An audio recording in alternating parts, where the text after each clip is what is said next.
Disclaimer lang din ng mga memshies, what you're seeing on my video are for entertainment and based on a collective survey. Another kilig moments with Angeline Quinto, Eric Santos, at ang host ng It's Showtime family.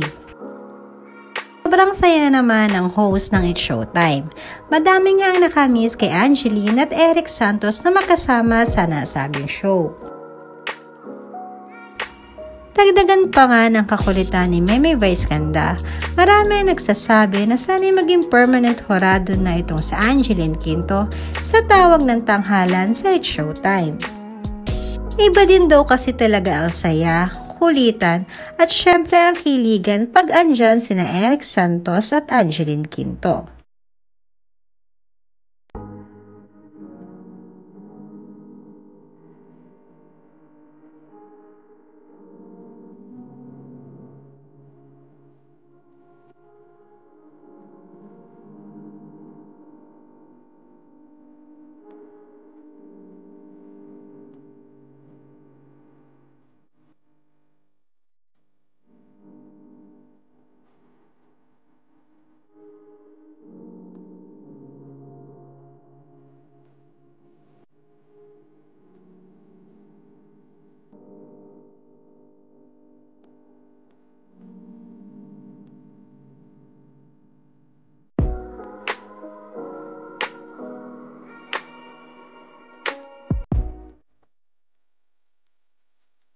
So ngayon, kinuha na ni Ate Vice sa sasakyan niya, kami na lang nag-commute.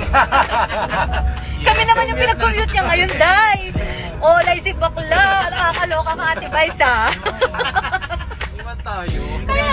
Kami na lang nag-commute ngayon. Ano ba naman yan? Kuya Bong, paki-like yung picture niya. Thank you, Kuya Bong. Talaga. May palot? Sino may take out? Naman, balutin mo lang. Wow. Tulog na. Thank you, Mama. Thank you. May libreng shuttle.